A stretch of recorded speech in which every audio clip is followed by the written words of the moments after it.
Frères et sœurs, Christ est ressuscité, il est vraiment ressuscité et nous nous réjouissons de cette fête de Pâques, même si le confinement doit durer. Pour bien vivre ce confinement, nous devons nous rappeler que si la passion de Jésus est terminée, le monde n'est pas encore transformé. Nous sommes, nous, transformés, mais nous demeurons dans le monde ancien, blessé par le mal.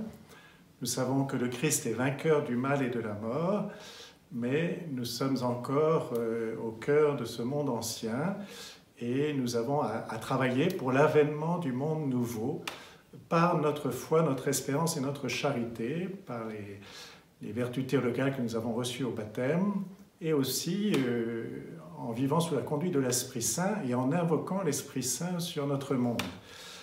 Et donc, cette attitude, cette vie des chrétiens au cœur d'un monde blessé, d'un monde encore dans les douleurs de l'enfantement, doit nous aider à vivre la suite du confinement et nous dire que, eh bien oui, nous sommes dans un monde encore éprouvé et cette épreuve, nous la partageons avec toute l'humanité et en particulier ceux qui sont le plus atteints par ce confinement, par aussi la maladie, qui sont touchés par le virus.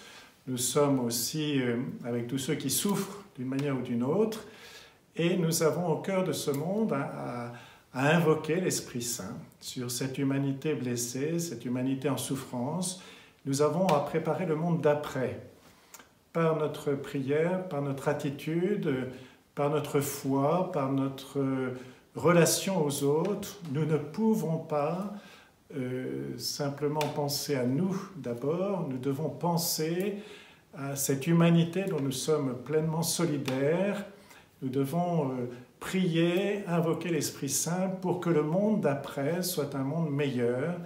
Et donc, d'une certaine manière, comme le Christ compte sur nous pour œuvrer à l'avènement définitif de son royaume, le Christ compte sur nous pour la société après le coronavirus, pour l'humanité après le coronavirus, pour notre pays, notre société française après le coronavirus.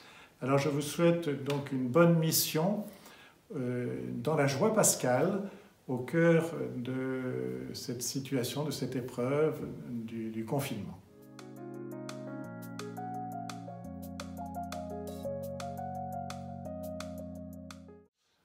Après le 11 mai, frères et sœurs, j'espère que nous pourrons nous rassembler de nouveau. Je prévois déjà une date pour la messe chrismale. Je ne sais pas ce qu'il en sera encore. Peut-être qu'il faudra que nous adaptions encore. Il est possible il est même certain que ce déconfinement sera progressif.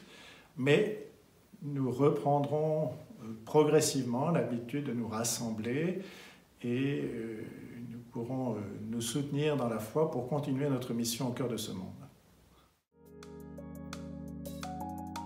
Bon temps pascal à vous.